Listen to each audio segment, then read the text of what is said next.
Look at sir, within 1 minute it has crossed above 60 participants. Anyway, sir, till then, shall we start, sir?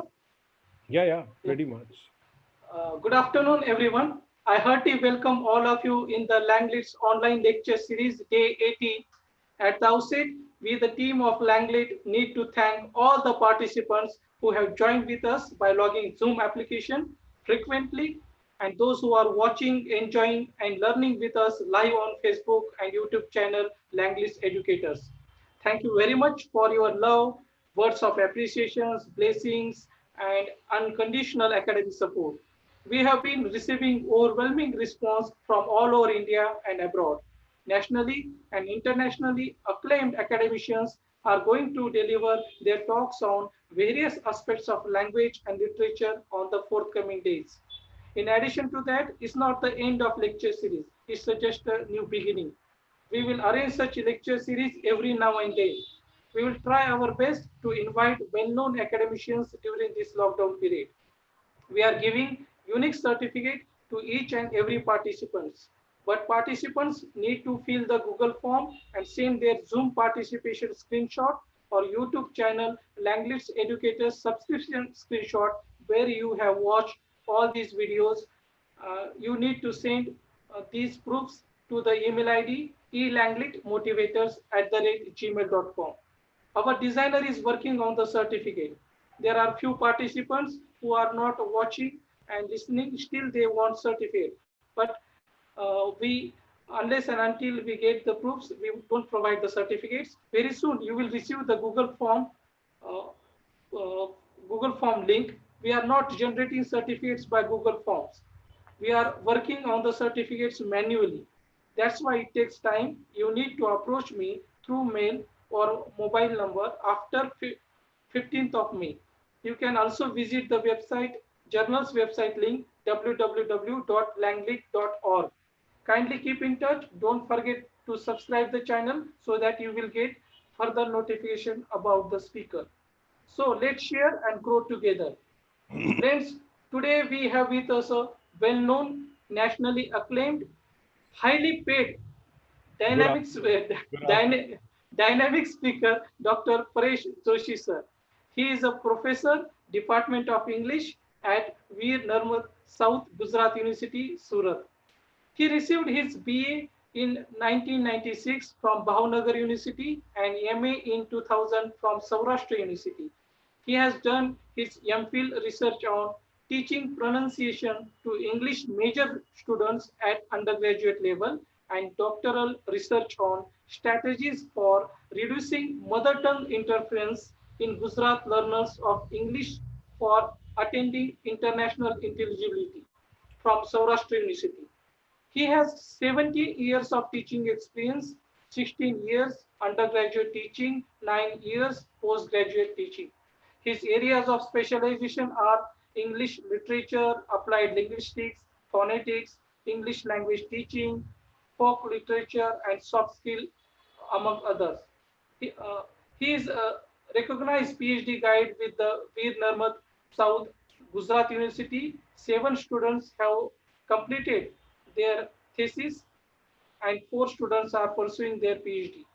He is also invited as a plenary or keynote speaker in various national and international seminars, conferences across India and abroad. He has trained and interacted with thousands of students on soft skill, especially communications English. You might know that he is highly paid speaker. We are very lucky he is delivering his talk for Langley lecture series free of cost. Moreover, he consults with various educational institutes as well as industries as language expert and corporate trainer pan India. So it's my honor and proud privilege to invite Dr. Paresh Joshi sir to deliver his talk on international intelligibility in English, implications for aviation. Over to you, sir. Well, good afternoon, everyone.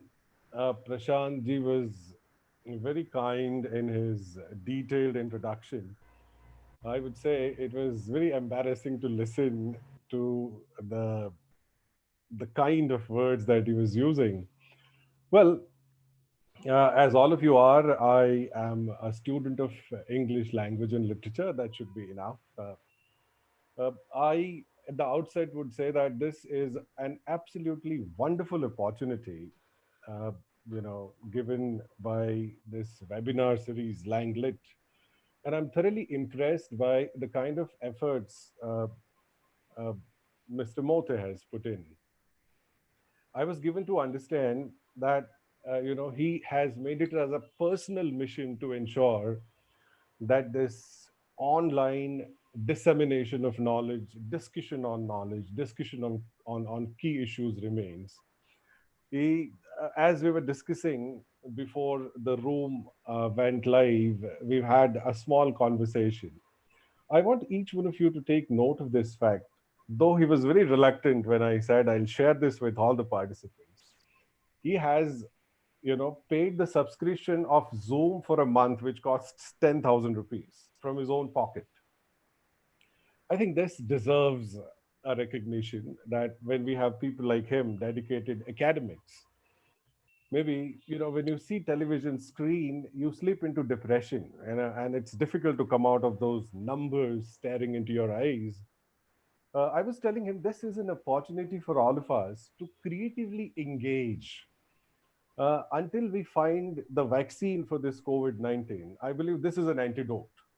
Sit and discuss good ideas, and these discussions would lead us to, some sort of uh, de stressing, if I put it that way. And maybe, it would be a collective gain for all of us. With this forward, I know there is a shortage of time. I'm given rather 45 minutes, and I would try and complete what I have to say in 45 minutes. But I thank the Langley series organizers. There is a whole team that is working on the face of it. As Dr. Mote is a good friend, and I thank him again for this opportunity. Interestingly, this is a completely new platform. I'm more habitual to interacting with people where I have a live feedback, where I see faces either angrily staring at me or smiling with interest. But then I have somebody. I have told Professor Mote to remain with me so that there's some feedback available. You can I receive the welcome. feedback through chat box as well, sir. I know. Yeah, I keep seeing that is popping up. yeah. There Yes, are some friends, some students. I could see Arti, Bhavisha, Kiran, yes, yes. uh, this Advani ji. I welcome all of you. Uh, let's begin. I would now share my presentation as Professor Mote discussed it with you. Yes, sir. I'm going to discuss international intelligibility in English, implications for aviation. And when we say implications for aviation, we're actually meaning these aviation industry at large. uh, as you could see, I'm a student of more applied linguistics and literature. Most of my research has been on teaching pronunciation primarily, and areas, and the nuances of pronunciation. So it would be an interesting discussion to understand that, if you have issues to your pronunciation, it doesn't end up just being a hilarious issue, but it has serious implications to aviation, where there have been noted aviation disasters and thousands of lives have been lost because the pilot and the air traffic controller have not been able to understand the pronunciation of each other. Now, this would raise your brows. And therefore, as I said, pronunciation is not something that you make somebody's, you make fun of, but it has some very serious implication in commerce and aviation. So let's go into discussing that. I would begin my argument on the issue discussing language being the living organism. It resembles, a living organism. As living organism requires an ecosystem, a language requires an ecosystem to survive. Interestingly, it takes birth, it grows, and it dies. Sounds very bizarre when I say that languages take birth, they grow, they die, because we've not thought about language in that context. No, a new language is taking birth, or it has already taken birth. For example, the language of social media, the language of social networking, for example, the kind of language that we use, the abbreviations. When we want to say where are you, we simply write WRU. Now, this is a birth of new language, and we probably have been the parents of this language. We have given birth to this language. So it grows. When I say languages die, languages, when they don't get right ecosystem to survive, they die. We have classical languages like Hebrew, Latin, Sanskrit is almost on a deathbed. They are murdered at times, they are massacred. And I would just give you an interesting example from People's Linguistic Survey by Honorable Ganesh Deviji. Take note of this, how languages can be massacred. Now, this is a wonderful example of so many languages relegating in oblivion suddenly. Uh, there were two censuses that I would discuss, 1960 or 61, I'm not very sure of the year.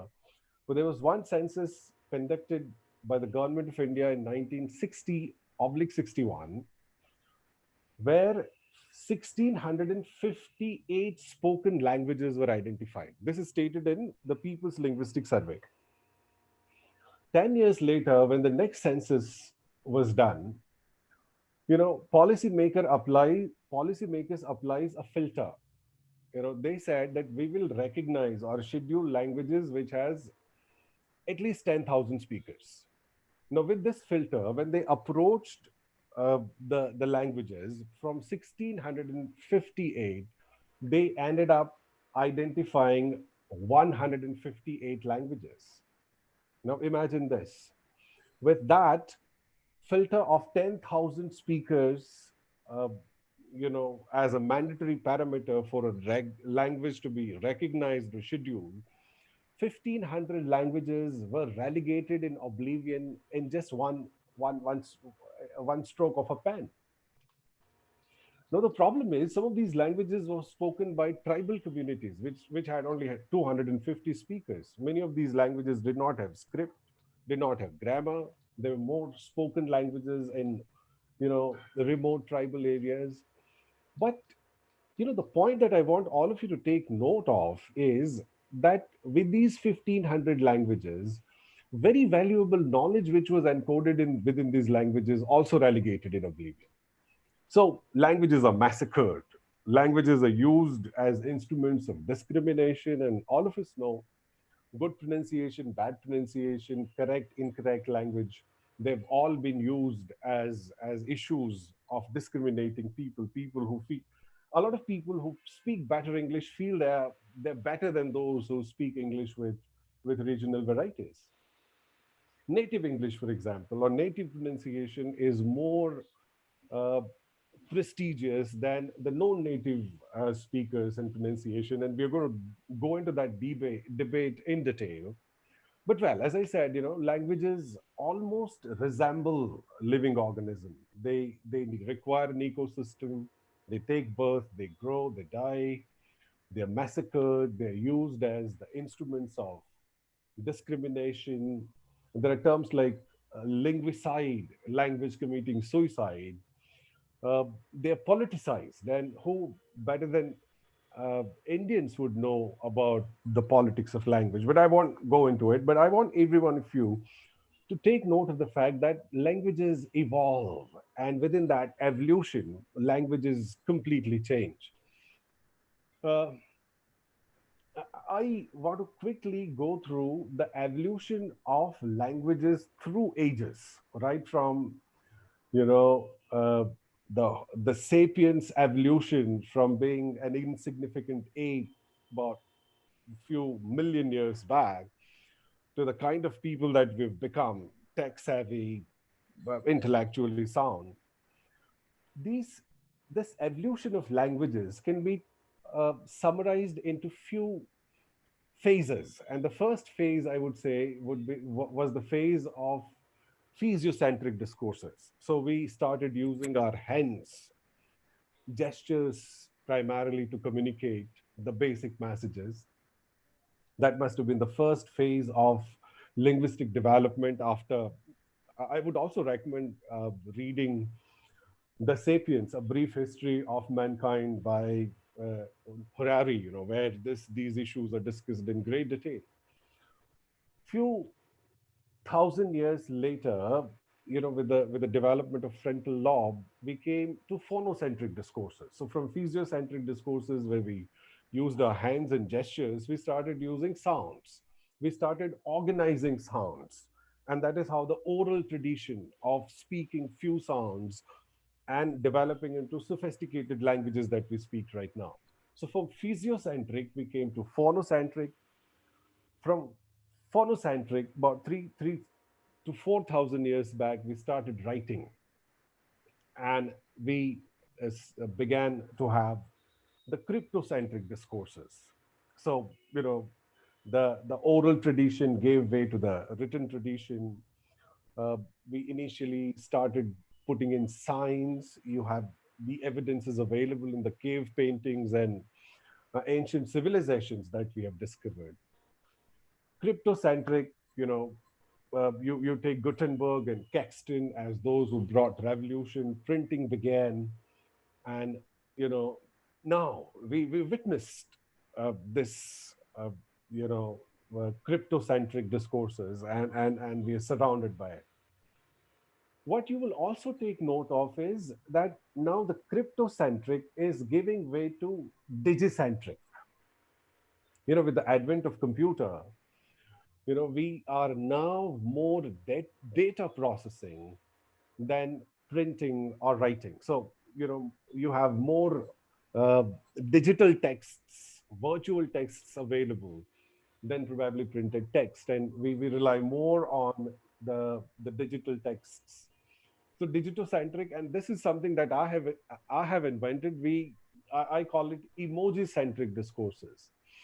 And I don't need to explain what emoji centric discourses are, as a matter of fact, because we now have verbal and non-verbal merging into one sphere of digitocentric discourses.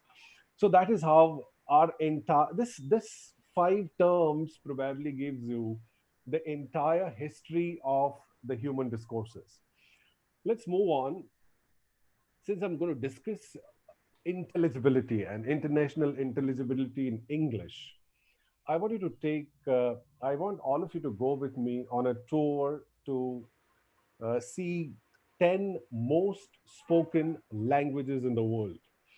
Uh, I want you to guess. I know you want people to tell me as a feedback or speak and say, but this is the 10th.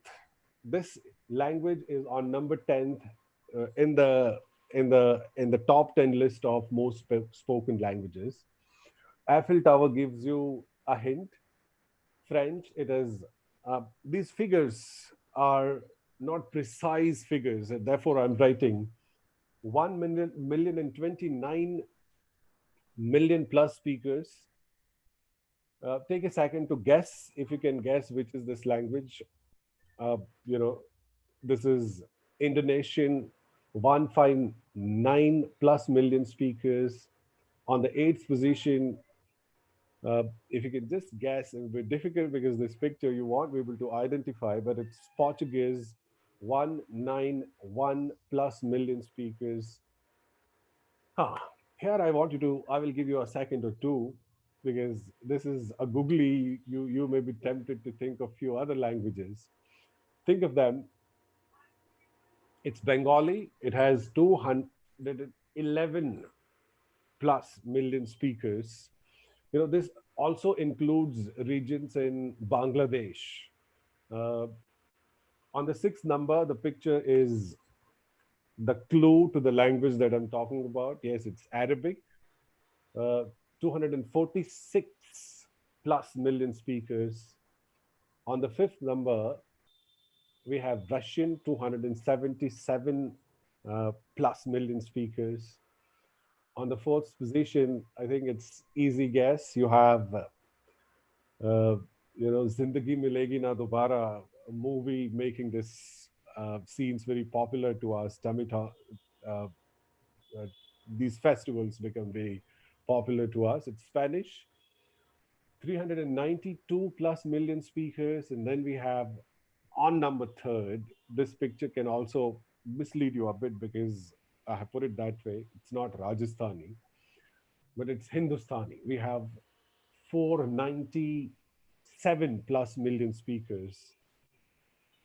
On number two, obviously, London Bridge is falling down, My Fair Lady. We've been singing this song. Uh, it is English, 508 plus million speakers. As I said, these figures are very dynamic. You can't have a precise number, but then this is something that gives us some idea about how it. You then have the the most spoken language in the world. Obviously, undisputedly, it is uh, Mandarin, as we call it. China is a monolingual community, the biggest monolingual community, and therefore, so these are the top 10 languages spoken across the world. Let's talk about English because then, I am going to talk about international intelligibility in English. Uh, are you aware that about 1 out of 5 speakers, that is about 20% of the population of the world, is speaking English language? And this figure I've taken, the sources I've mentioned. Uh, According to Jay Walker in his TED talk, there are about 2 billion people who are learning English worldwide. Imagine the number of the people who are learning this language because many of them perceive this as a language of power. Many of them perceive this as a language of access, language of recognition, language of upward mobility into the spiral of job market.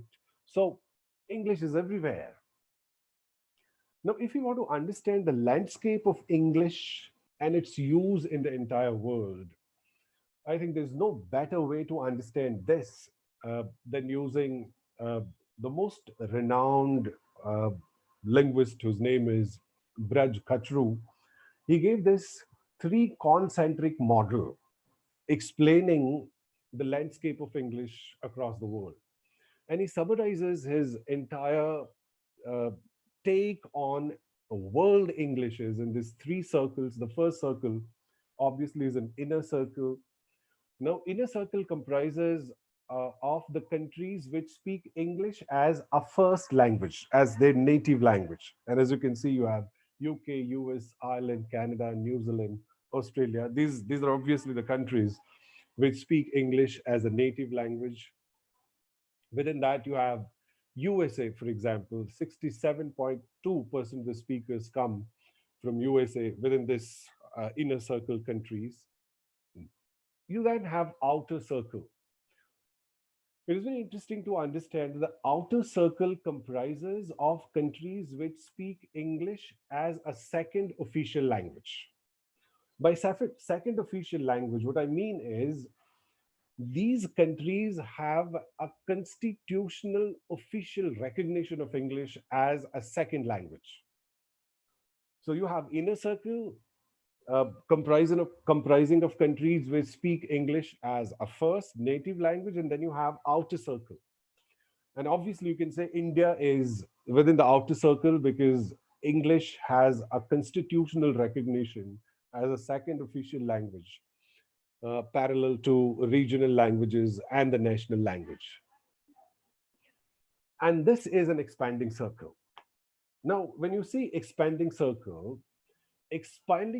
comprises of countries which initially rejected English education, obviously taking English as an oppressive language, only to realize later that, well, they are lagging behind in the access to knowledge and commerce and everything else. And then they recognize that, well, we'll have to start teaching English to our citizens.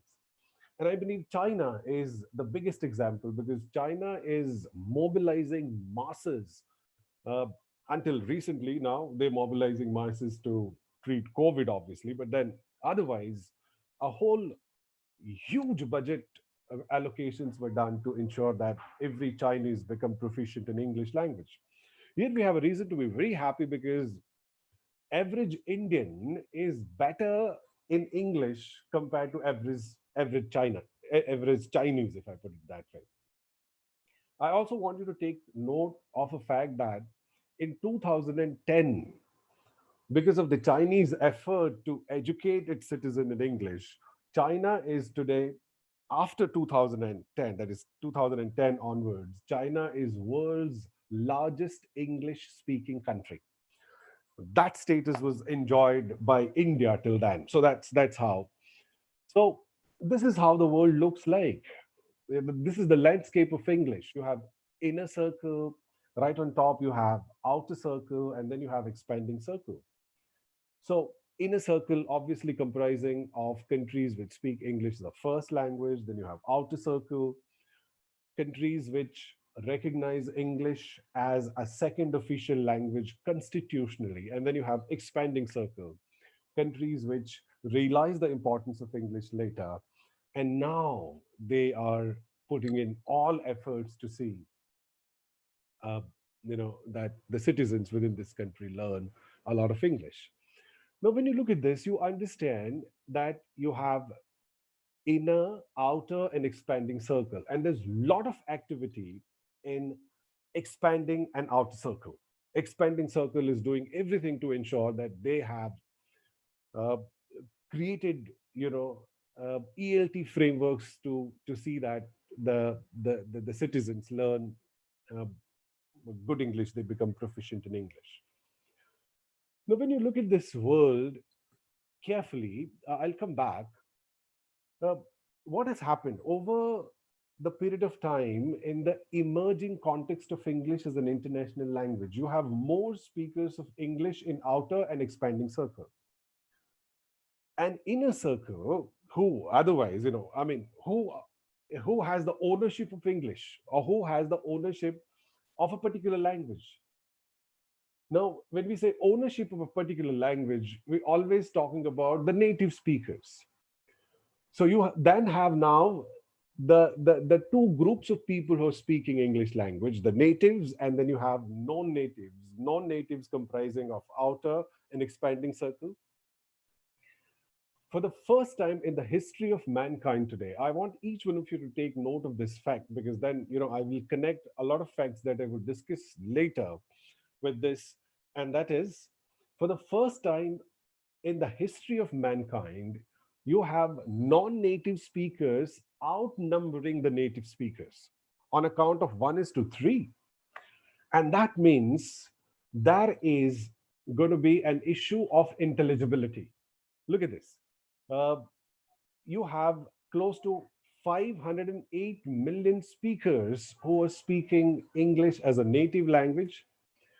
Uh, as against that, you have, look at what David Crystal had to say. He calculates non-native speakers as of 2003 outnumbered native speakers by a ratio of 3:1. So for every one native speakers, you have three non-native speakers.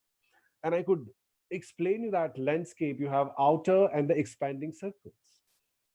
Now, with these many countries speaking English, every, every few years, you will have a new variety of English taking birth. How does it happen? You have, see, there's continuous rise in the number of speakers of English.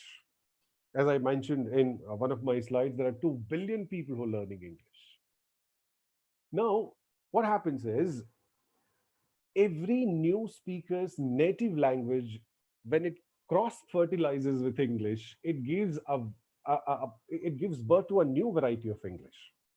See, this is a simple linguistic knowledge that a speaker's native language would always interfere the speaking of the second language. On that token, for example, as an Indian, when I speak English, my Gujarati would always interfere the speaking of English. Now, that cross fertilized outcome of the Gujarati and English would give rise to what we know as Gujarati English. When we take India as an example, as a monoling as a multilingual society, I'm sorry, we have close to 18 standard languages. We will have 18 varieties of English spoken in India. So you will have Indian Punjabi English, you would have Indian Malayalam English, you will have Indian Gujarati English. And by if you take it to dialects, you would realize that there is a whole profusion of varieties of English. In Gujarat, you will have Indian Gujarati Kathiawadi English, Indian Gujarati Charotari English, Indian Gujarati, uh, you know, I mean, look at this, all kinds of varieties.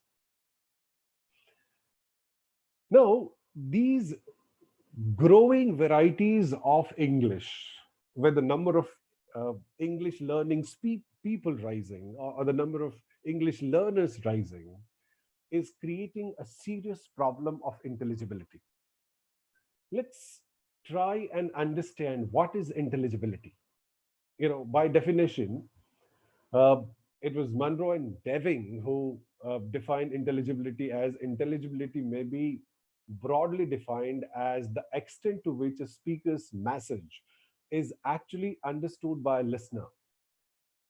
So, if we look at etymologically, the word intelligibility comes from intelligere, to understand. It's a Latin word. So, what I speak, you understand, and what you speak, I understand. We are intelligible to each other.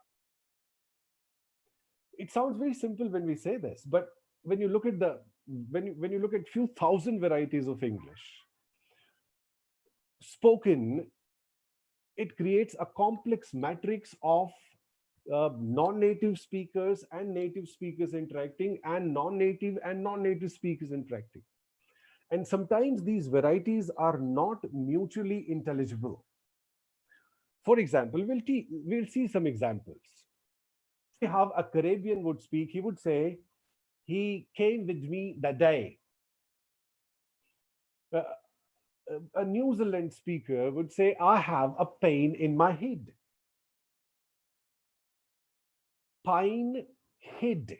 Now, if you hear a statement like, "I have pine in my head," you are nowhere going to go close to interpret that he is actually meaning that he has a pain in his head. The Japanese have the tendency to pronounce fur as per and the word final position. And you will have, "Would you like to have copy?" Now, if a Japanese speaker comes to you and say, "Would you like to have copy?" You would sit and wonder what copy this person is talking about. The copy of a book, or what? No, let's go further. Irish people, for example, don't distinguish between uh, there and there. Turkish speakers have, I'm just giving you a quick take into how these varieties are so peculiar within themselves, and how sometimes these varieties are not mutually intelligible to each other. Uh, Turkish, for example, would show a feature of adding a vowel before a consonant or after a consonant. Look at these. Stone would be pronounced either as stone or sitona. Stone and sitona. Now, just imagine if how far these pronunciations look. And you don't have to go to Turkey. Look at what is happening in UP and MP. You would hear people pronouncing school instead of school, and scam instead of scam. Now, there are linguistic and phonetic explanations, technical phonetical explanations. This is called conflation, a non-native speaker's tendency to add an additional vowel with uncomfortable consonant clusters. But I don't want to be very technical in my discussion. I want you to understand that one, there's a growing number of learners of English every day. Two, these learners, when they speak English, their mother tongues interfere into speaking of English too, and the resultant variety, and the resultant varieties are not mutually intelligible. Now this creates a global crisis when a non-native speaker and a non-native speaker from expanding an outer circle, if they are interacting with each other in English, their English is not mutually intelligible. And why there is a problem of intelligibility, we would quickly discuss some of the quick observations which will give you some idea, although I don't really have time to go into the technical aspects of uh, phonology and phonetics, but I would discuss some general notions. One of the first reasons why, English is considered one of the most notorious languages as far as its pronunciation is concerned. One of the first problems that you see in English pronunciation is because there is no one to one communication between the orthography and phonology. In simple words, what you write, you don't speak, and what you speak, you don't write. So that means spellings are not a helpful guide to the pronunciation. Look at the spelling of dictionary. If you read according to the sounds that you learn in schools, dictionary becomes a dictionary. There are n number of jokes on English pronunciation. You have future pronounced as future and nature pronounced as nature. And I don't think you will be able to blame those who grossly mismanage to pronounce these words correctly, because future in schools, when they were learning English, they teachers taught them this way. So a less exposed learner would be on an absolutely slippery ground when it comes to English pronunciation. So, one of the reasons I cited here is because there is no one to one correspondence between orthography. Orthography, by definition, is system of writing, and phonology is system of speaking. So, the sounds and the letters don't correspond, and that creates serious amount of problems as far as pronunciation is concerned. The second major reason, look at this, there are 26 letters versus 44 sounds in English. So, English alphabet comprises of 26 letters A, B, C, D. That is the orthography. And when you look at the phonology, I'm trying to simplify it, I'm trying to make it untechnical, non jargonistic kind of a discussion. And you have 44 sounds, 24 uh, consonants, and 20 vowels. There is an obvious deficit of 18 letters. And when you have this deficit of, when I say deficit, what I mean is for sound sh, you don't have a dedicated symbol in English language. So what you do is you borrow or you create a cluster of two sounds s and h and write sh. That happens with k. You uh, rather you that has that happens with ch. I'm sorry, not k. So you have ch. You don't have a dedicated simple symbol for writing ch in English language. So you write chair, chair. But ch is also k. Now that is where the tragedy begins. Character, for example. Now, a less exposed young learner in nursery school comes across chair. The teacher says the cs is ch. He reads the next word, character. He would be tempted to speak character instead of instead of character, and you won't be able to blame him, because the problem is you have an obvious deficit of orthographic symbol for representing phonological sounds or the entire phonology of English language. You then have multiple realizations. Look at these four words: but, busy, buy, and put.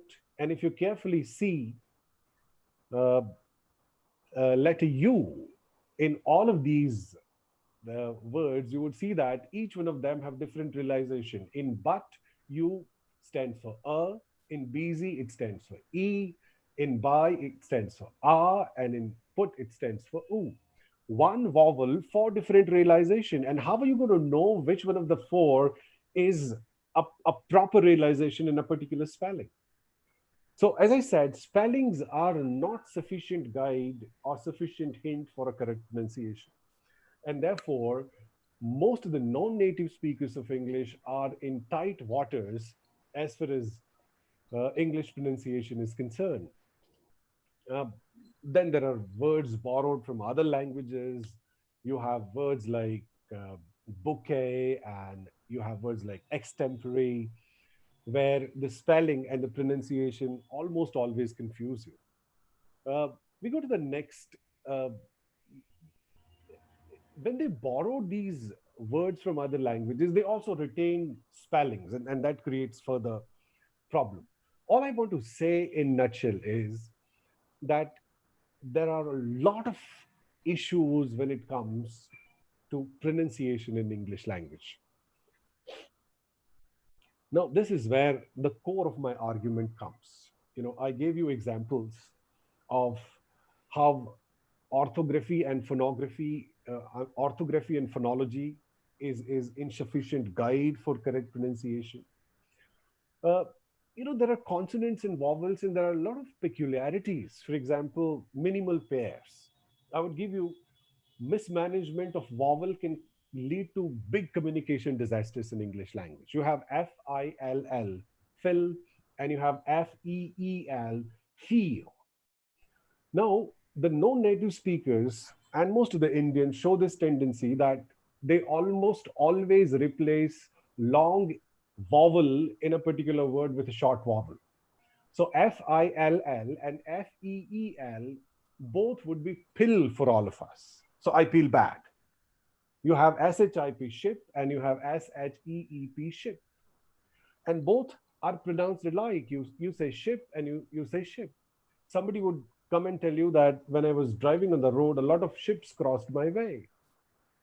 Now, samandar mein se aa gayi kya? I mean, ships don't cross way. They are in the ocean. Sheeps cross way.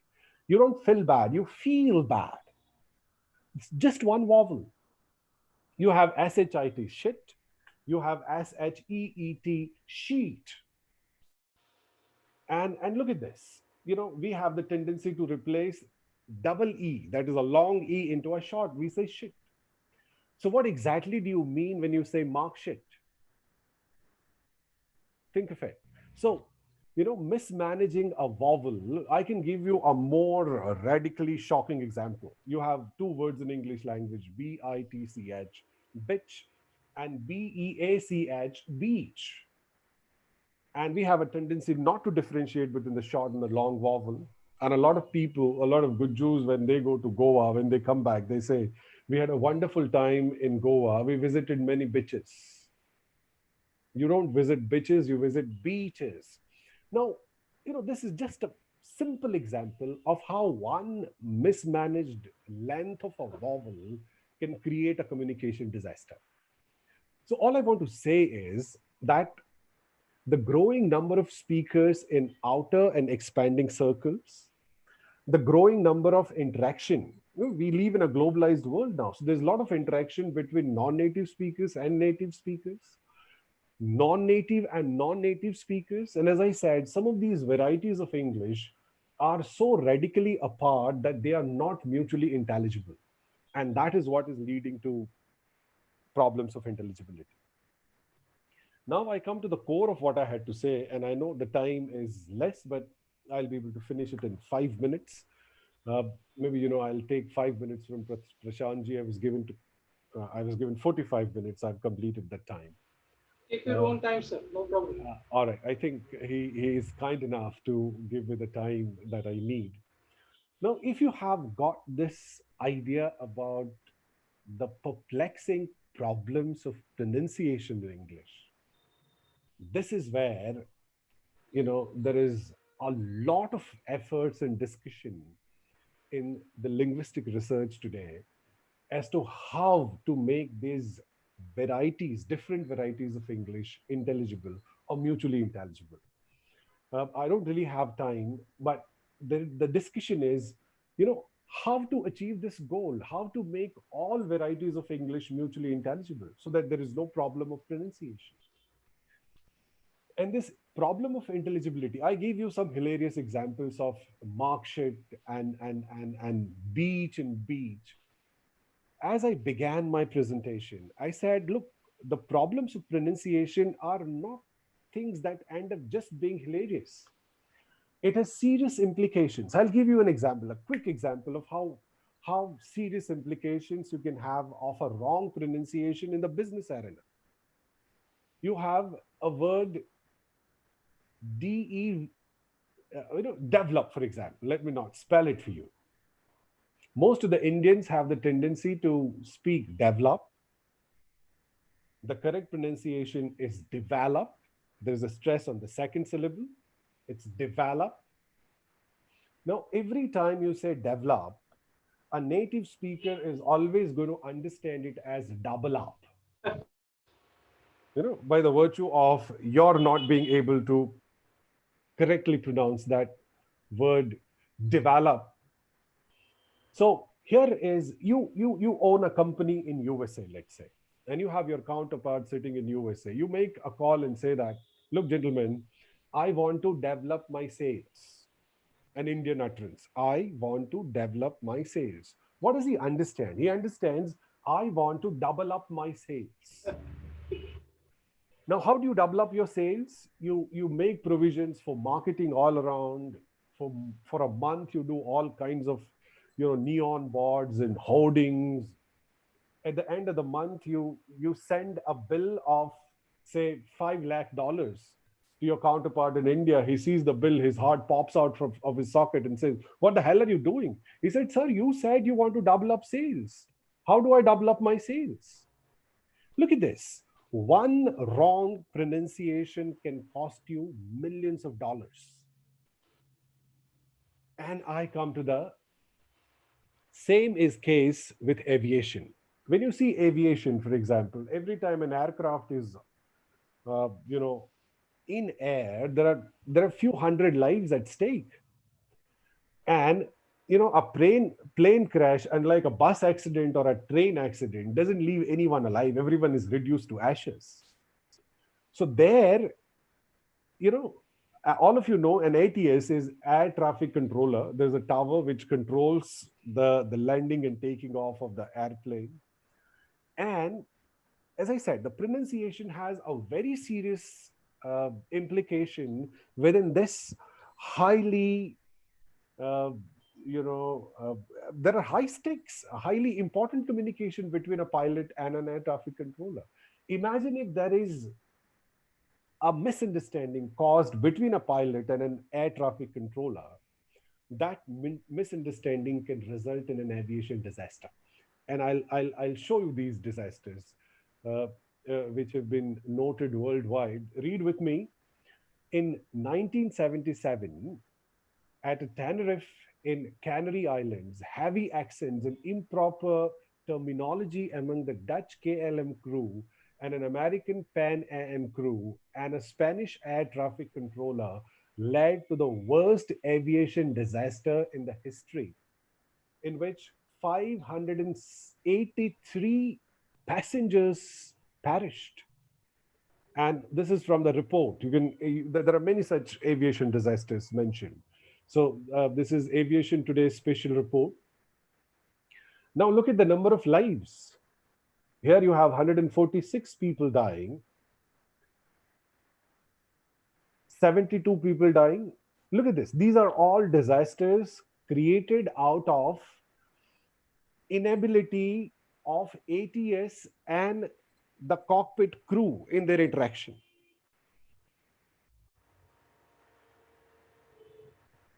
English was not sufficient for him to understand and articulate the problem. So, what has happened? Over a period of time, there have been few thousand lives which have been lost because of the problem in intelligibility. So, maybe I would come close to the conclusion and say that look, when we say English pronunciation, in the emerging context of English as an international language, Number one, there is a problem of intelligibility, and all of us now know that why problem of intelligibility surfaces, because of the growing number of learners of English. Their native language would influence the speaking, giving birth to a new variety. Now there are, you know, according to an estimate, there are more than 3,000 languages, native languages spoken across the world. On that token, you will have 3,000 varieties of English spoken. And at times, some of these varieties are not intelligible. And that leads to the problem. So we need to sit down and work on the norms. I mean, I'll take a minute and see that so far, in the name of teaching pronunciation, we've been using received pronunciation, RP. Now, when you say RP is a white elephant. It's a ghost. Nobody has seen it.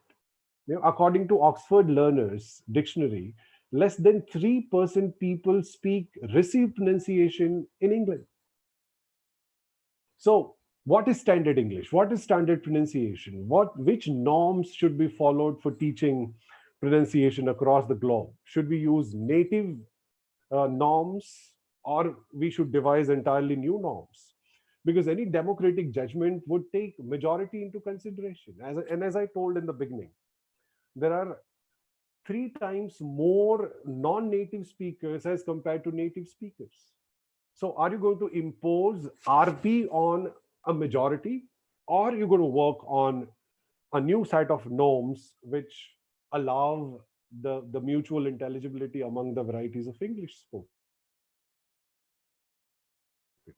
So I think here I would end, because the time is running fast. I would request Prashant ji, to conclude, I would say that international intelligibility in English has serious implication not only in day-to-day life.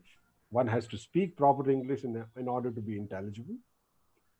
There are serious implications in commerce, and there are more serious implications in aviation industry. I just gave you one or two examples quickly to understand, but just think of a wartime. The implications are much bigger. If there is a fighter jet flying and the pilot and ATS are not mutually intelligible, that is a flying bomb which could lead to a bigger disaster, just because there is no mutual intelligibility.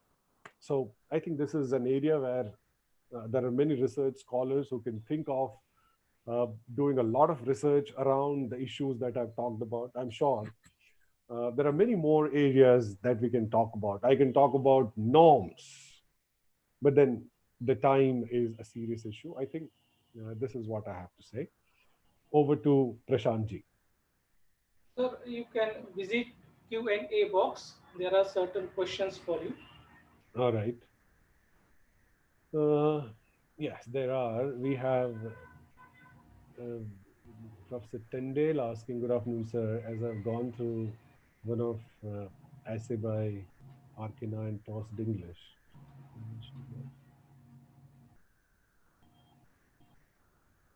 should I read it for all, or they No, would no, have an access?" no, sir. Read only one. Then I will promote Dr. Mohini Guru. She has one question to ask Okay. her question.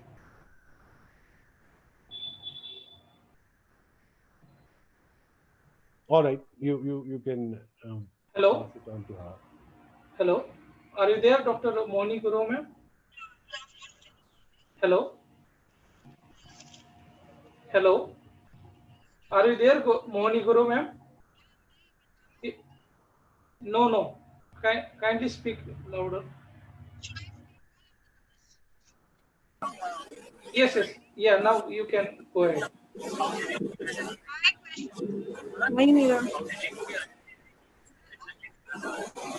The question is Yes, not yes, yes. audible. Yes, yes, sir. So we can move towards Dr. Priya Advani, ma'am. Yes, Priya, tell me, how are you?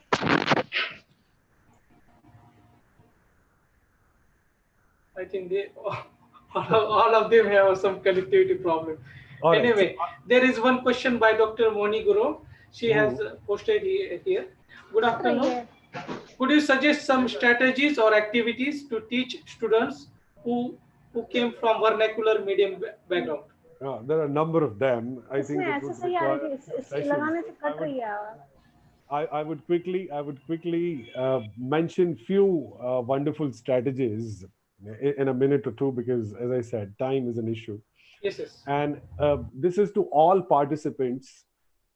I know this is a confined space, there are limitations, but you're always welcome to talk to me if you have to discuss pronunciation with me because all my life I've taught pronunciation and I've done research on pronunciation. And it is always pleasure discussing this. Now, Dr. Guvar's question is, what strategies can be used? One of the ways to make pronunciation teaching interesting is uh, do activities in a language lab. Exposure to native language. For example, ask your students to listen to BBC News every day. Activities would work only if they are properly educated on English phonology. They should know what is consonants, how they are articulated, how they are phonologically different from the local native phonology. That contrastive analysis is something that should be first done. They should know how my t is different from t. Once they know it, you can then line up number of activities. Uh, Exposure to native accent is one.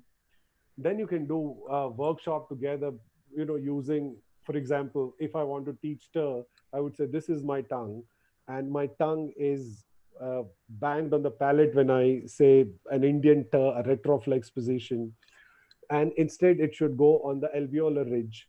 So in the name of activities, you can ask them to do a role play with being careful on sound per a particular sound. So any expression activity can become an activity for teaching pronunciation that way. Yes. Okay. Any other question? Yes, sir. Hmm. There is one question by Vikram. Okay, Vikramji, what is the question? Who ruled the world? Is it native speaker or others? All right. I have research paper, and its title was precisely very close to what uh, this gentleman is saying. The title of my paper was Ownership of English. The dilemma of ownership of English, whose English it is. Uh, Honestly speaking, this is a very complex world right now. So I would say it's nobody's English, you know.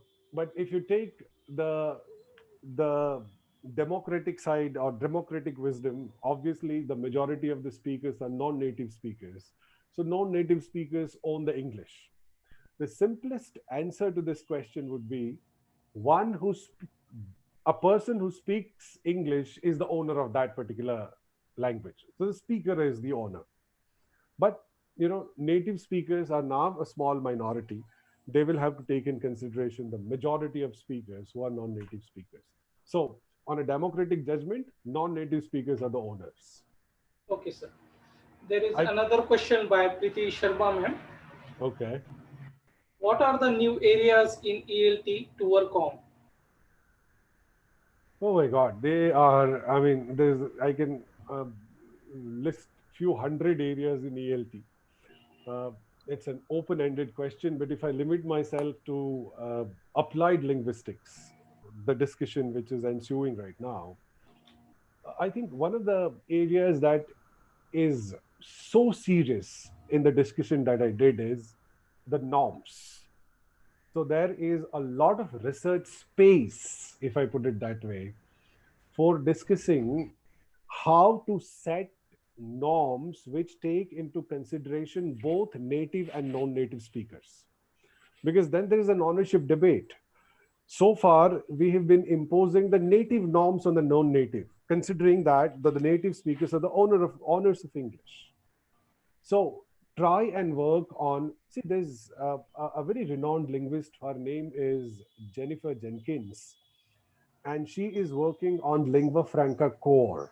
International Intelligibility in English is her book. There are hundreds of articles she has written, and her common core, lingua franca core, is a model that she has devised. Read my thesis on Shodh Ganga. I have also proposed a model of what norms should be used for teaching pronunciation. In ELT, if you're asking me, I think there is a lot of research space in discussing how to use technology for teaching English. There is a lot of research space for English for special purpose, how ESPs can make English teaching more learner friendly, etc. I think that is going to be my response. We are struggling with time, but you can drop a mail to me. I would sit and in detail respond to your question. But these are the areas which are priority in ELT and applied linguistics. Sir, there is another question by Vishnu Chavan. Okay. Which English should we follow? American or British? All right. This is a very, very interesting question. You tell me how many minutes do I have? Still, you can go ahead, sir. No problem. We are Oh, enjoying your lecture. all right. So I will take some time to respond to this question. Yes. We sit and wonder a lot of times whether schedule or schedule. Should I say education or education? Is it envelope, envelope, envelope? I mean, these are the permanent dilemmas. There is a very interesting question: which English should we follow? Uh, I think we can take a minute or two to understand what is the difference between American English and British English. Uh, George Bernard Shaw once said, England and America are two countries divided by one language. It's a very, very symbolic statement because languages otherwise are the synthesizing agents. But both American and British English are unique in their own ways. For example, I'll give you one or two examples. Uh, it would be hilarious, therefore, I'm using it. Uh, sound vowel aw in British English is always ah. So God is God. Coffee is cafe. Hot coffee is going to be hot coffee. Now, sound in British English is always sound a, or generally a in British English. So we have class in British English. In American English, you have class. Class, class. Pass, pass. Uh, if I take major differences in the consonants, r in British English is generally silent. R is articulated only when it is followed by a spoken vowel. So let's take an example of the word repair. So I speak first r because it is followed by e, not in the spelling, but a spoken e, repair. But the last r is silent. It is replaced by schwa, so it's repair. America, on the other hand, or the Americans have a very strange variety of r, which is more vocalic. They speak r, and therefore an American would say repair. A British would say here. American would say here. British would say for, r silent, for, and American would say for. So, I mean, the list is endless, but Yes, sir. I quickly gave you the glimpse of how they differ. Yes, sir. Now, Uh, if I come to answer the question, which English should we follow? As long as, remember this to every listener here, no pronunciation is right or wrong. Every pronunciation is either a native or a non native pronunciation. There is a consensus among the linguistic researchers in the present time that as long as your speaking is not heavily influenced by your mother tongue, which renders you unintelligible, that set of pronunciation is all right. So you're right when you say schedule, which is American.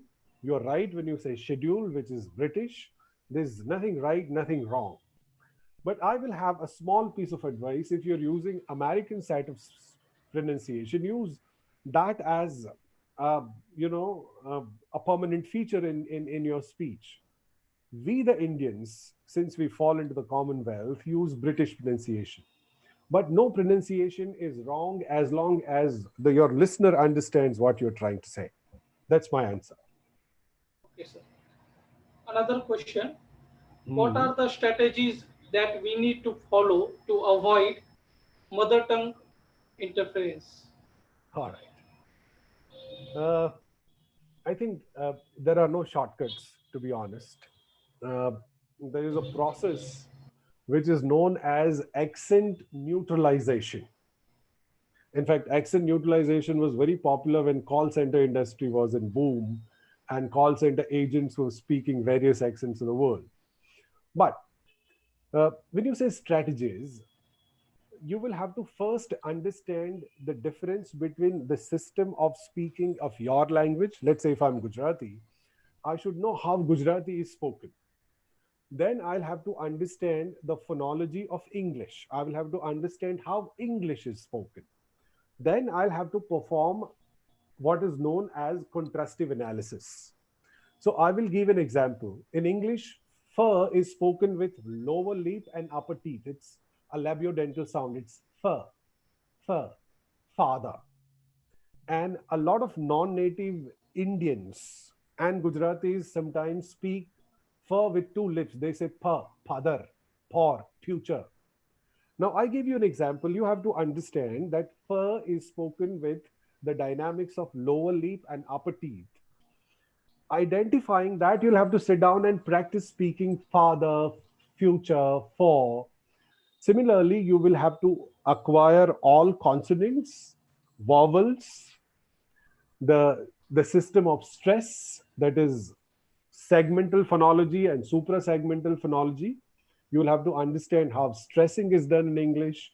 You will have to understand how the rhythms, how connected speech operates, and sit in practice and ensure that you demonstrate minimum mother tongue interference.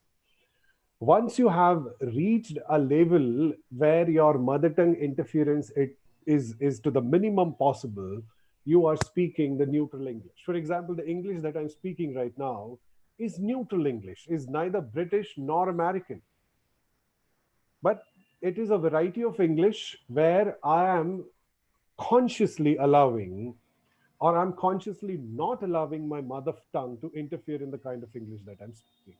I've trained myself to do that. And how did I train myself? I understood how English is spoken and sat and practiced it. Sir, Hmm. what is the future of Indian English? The future of Indian English is as bright as in India's future. There's Okay. no problem. I mean, there's nothing to feel that, the very idea that Indian English is some sort of a degraded variety of English is foolish. Look, when I say pronunciation and intelligibility is important, I also respect the regional feature. Dr. APJ Abdul Kalam, throughout his life, showed a very heavy Tamil accent when he spoke English. But that didn't take away the greatness in his persona. Only that, you know, if we want to have a global intelligibility, each one of us will have to sit down and work on our pronunciations and be more intelligible. That's all. Indian English has the brightest of all future because I see India as one of the countries which would emerge as a world leader after this crisis.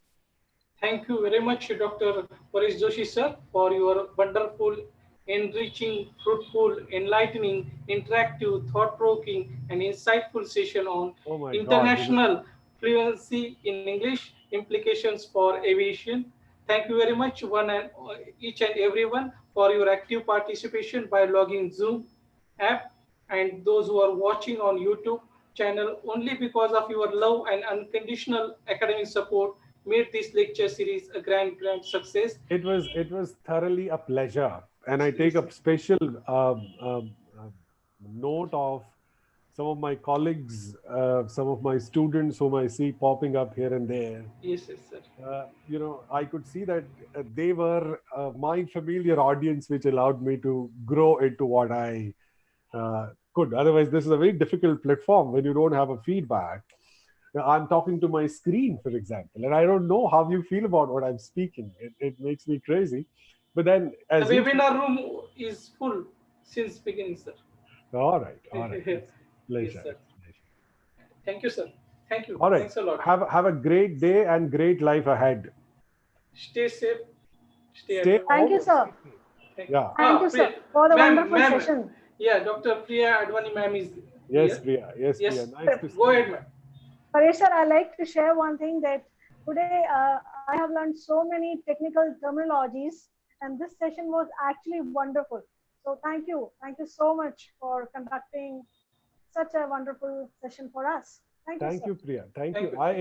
I in fact intentionally avoided many technical terms. As all of us know, the Yes. students of English, phonetics is a very, very technical area, but I wanted to make it more receptible. So I kept the technicalities to the minimum. I wanted the idea to be driven home. I wanted everyone to understand. But these are the problems. Sir, the idea is already conveyed, but the whatever the content you have used, that is actually very informative and very emphatic to grasp actually. So I'm very much impressed by the content. Thank Thank you, you. sir. That is Thank you. satisfying. If it has reached the way it had to, I'm very happy. I am very happy about that. Thank you, sir. Thank you All so right. much, sir. All Thank you, right. ma'am. Thank you, Thank sir. you. Thank you. Thanks a lot. Thank you, sir. Bye, everyone. Bye bye. It was thorough pleasure having all of you. Yes. The pleasure is all